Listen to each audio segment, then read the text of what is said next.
আজ ১৬ ডিসেম্বর সকালে বাংলাদেশের বিজয় দিবস উপলক্ষে ভারতের প্রধানমন্ত্রী নরেন্দ্র মোদী তার ফেসবুকে লিখেছেন ১৯৭১ সালে ভারতের ঐতিহাসিক বিজয়। পুরো পোস্টে একবারের জন্য বাংলাদেশের নাম নেই মুক্তিযুদ্ধ, নেই বাঙালি শহীদ কিংবা বাঙালির রক্তের গল্প। এখন নানা প্রশ্ন উত্থাপন হচ্ছে চারদিকে। ভারত কি আমাদের সাহায্য করেছিল নাকি আমরা ভারতকে? যদি এই বিজয় ভারতের হয়ে থাকে তাহলে মোদির পোস্ট অনুযায়ী বাংলাদেশই ভারতকে সহযোগিতা করেছে। আর যদি ভারত বাংলাদেশকে সহযোগিতা করে থাকে তাহলে এই বিজয় দিবস নিশ্চিতভাবেই বাংলাদেশের।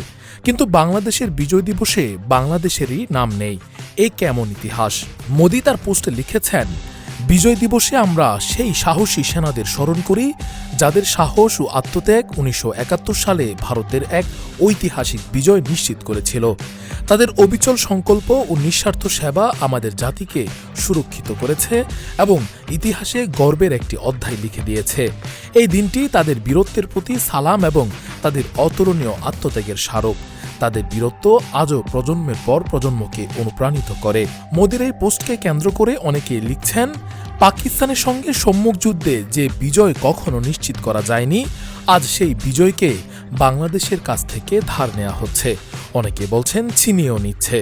কেউ স্মরণ করিয়ে দিচ্ছেন ৭১-এর যুদ্ধের পর বাংলাদেশ থেকে বিপুল পরিমাণ অস্ত্র ও সম্পদ নিয়ে গিয়েছিল ভারত। বহু ইতিহাসবিদের মতে সেই লুণ্ঠনের পূর্ণ হিসাব আজও ফেরত আসেনি।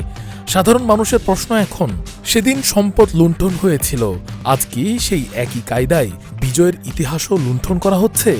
সমালোচকদের মতে মোদির এই পোস্ট নিছক অসাবধানতা নয়, এটি দক্ষিণ এশিয়ার দীর্ঘদিনের আধিপত্যবাদী রাজনীতির নগ্ন প্রকাশ, যেখানে প্রতিবেশীর রক্ত, ত্যাগ ও সংগ্রামের গ্রাসকে নিজের জাতীয় গর্ব বলে জাহির করা হয়।